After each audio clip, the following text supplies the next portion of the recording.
यह एक फैक्ट है कि हमारे भारत के मंदिरों का निर्माण प्राचीन काल में विज्ञान का उपयोग करके किया गया था, जो आज के समय के इंजीनियर्स के लिए भी अज्ञात है। आश्चर्य की बात यह है कि कितनी सटीकता के साथ इनका निर्माण किया गया था। वास्तव में कुछ मंदिरों में कुछ छिपे हुए रहस्य हैं जो आज भी कोई सुलझा नहीं पाया।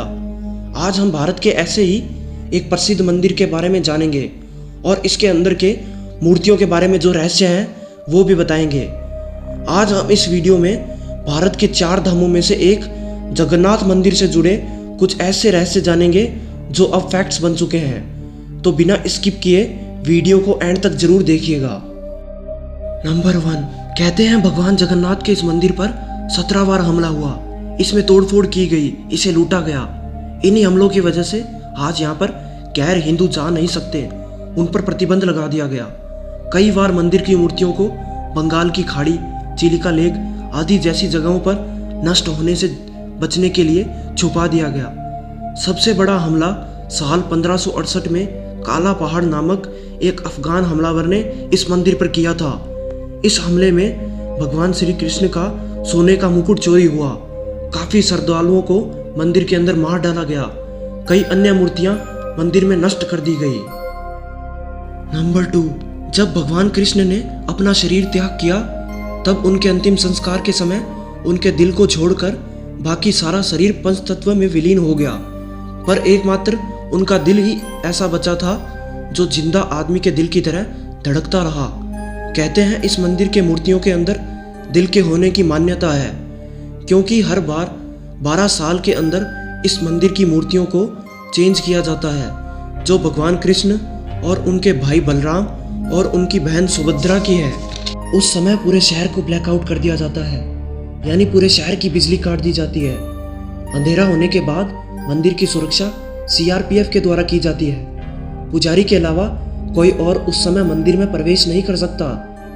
खुद पुजारी के हाथों में भी ग्लव्स और आंखों पर पट्टी बांध दी जाती है ताकि उसे कुछ महसूस और दिखाई ना दे। एक बात जो पुजारियों के अनुसार कॉमन है, मूर्तियों को बदलते समय एक ब्रह्म पदार्थ नई मूर्तियों में डाला जाता है। कहते हैं वो पदार्थ किसी इंसानी दिल की तरह धड़कता है और उछलता भी है, लेकिन ये चीज़ वास्तव में कैसी दिखती है ये आज तक कोई नहीं जान पाया और जान भी नहीं पाएगा। कहते हैं अगर किसी ने इसे जानने की कोशिश की तो उसकी मृत्यु हो जाएगी या फिर वो अंधा हो जाएगा। आज भी ये एक रहस्य है। नंबर 3, कहते हैं जब भगवान जगन्नाथ की रथ यात्रा निकलती है तब खुद पुरी के राजा सोने का झाड़ू लगाने आते हैं रथ यात्रा के समय। नंबर 4, क्योंकि यह मंदिर समुद्र के किनारे बसा है, इसी मंदिर में एक सिंह द्वार नामक गेट है। सिंह द्वार के अंदर जैसे ही आप कदम रखते हैं समुद्र के लहरों की आवाज़ आनी बंद हो जाती है, लेकिन वापसी में सिंह द्वार के बाहर जैसे ही आप एक कदम रखते हैं आपको समुद्र के लहरों की आवाज़ फिर से सुनाई देने लगती है।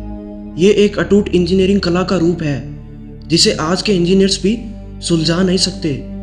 वहीं पास में कुछ लोगों का अंतिम संस्कार भी किया जाता है। कहते हैं जैसे सिंह द्वार के अंदर समुद्र के लहरों की आवाज़ नहीं आती, वैसे ही इन जलती हुई चिताओं की गंध भी नहीं आती, और जैसे ही आप वापस एक कदम बाहर रखते हैं ये चिताओं की गंध आपको फिर से आने लग जाती है। नंबर 5, आप सब लोगों ने देखा होगा देश में इतने मंदिर और मस्जिद हैं, इन सभी पर चिड़िया और पक्षी आकर बैठते हैं, लेकिन जगन्नाथपुरी के इस मंदिर के ऊपर से आज तक कोई पक्षी या परिंदा नहीं उड़ा और ना ही इसके गुंबद पर बैठा हुआ नजर आया। वहाँ पर रहने वाले लोगों ने भी कभी परिंदों को वहाँ पर उड़ते और बैठते नहीं देखा। पक्षियों के मंदिर के ऊपर से उड़ान ना भरने की वजह से इस मंदिर के ऊपर से कोई भी हवाई जहाज और हेलीकॉप्टर के उड़ने पर भी पाबंदी लगा दी गई है। नंबर 6, कहते हैं इस मंदिर के मुख्य शिखर की परछाई आज तक नहीं बनी। हमारे आसपास हर चीज़ की परछाई बनती है, चाहे वो इंसान हो या मशीन हो या फिर कोई इमारत का हिस्सा, लेकिन इस मंदिर की परछाई कभी नहीं बनी। हालांकि ये मंदिर 4 लाख वर्ग फुट में फैला हुआ है। इसकी ऊंचाई 214 फीट है। आखिर ऐसा क्या हो सकता है जो आज तक इसकी परछाई नहीं बनी, ये आज भी एक रहस्य है। नंबर 7, आमतौर पर हर मंदिर पर एक झंडा लगा होता है, लेकिन जगन्नाथ मंदिर के ऊपर लगे इस झंडे को हर रोज बदला जाता है। कहते हैं अगर इसे नहीं बदला गया तो ये मंदिर अगले 18 सालों के लिए बंद हो जाएगा। एक और बात जो इस मंदिर को सबसे खास बनाती है, इसके ऊपर लगा झंडा हवा के विपरीत दिशा में बहता है। नंबर 8, भगवान जगन्नाथ के इस मंदिर के शिखर पर एक सुदर्शन चक्र बना हुआ है। इस सुदर्शन चक्र को जिस भी तरफ से आप देखेंगे तो आपको लगेगा कि उस चक्र का मुंह आपकी तरफ है। अगर हम पुरी के अन्य किसी मंदिर की बात करें जहां पर सुदर्शन चक्र लगा हुआ है तो वहां पर भी बिल्कुल ऐसा ही होता है, और जबकि पुरी के बाहर अन्य किसी भी मंदिर में ऐसा देखने को नहीं मिलता। नंबर 9, कहते हैं इस मंदिर में दुनिया के सबसे बड़े रसोई घरों में से एक रसोई घर है, जिसमें लगभग 800 लोग इस रसोई में काम करते हैं और हर वक्त महाप्रसाद बनाते हैं। चाहे यहाँ कितने भी भक्त आ जाएं, लेकिन यहाँ पर प्रसाद की कमी कभी नहीं हुई। पर जैसे ही मंदिर बंद करने का समय आता है, प्रसाद अपने आप खत्म हो जाता है।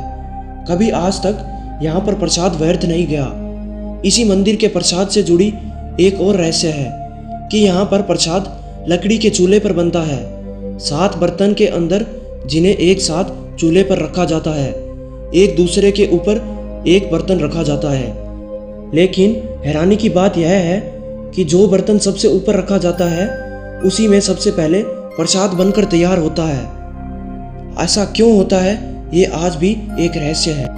नंबर 10, यहाँ पर हवा के उल्टे बहाव की वजह से इस मंदिर के पास उल्टी चीजें होती है। कहते हैं हवा का रुख हमेशा समुद्र से दूसरी तरफ आता है, फिर एक वक्त पर वापस उसी दिशा में आता है। लेकिन ओडिशा के शहर पुरी में जिसे समुद्र से शहर की तरफ जाना होता है वो शहर से समुद्र की तरफ आता है, और जिसे शहर से समुद्र की तरफ जाना होता है वो इसके अगेंस्ट आता है।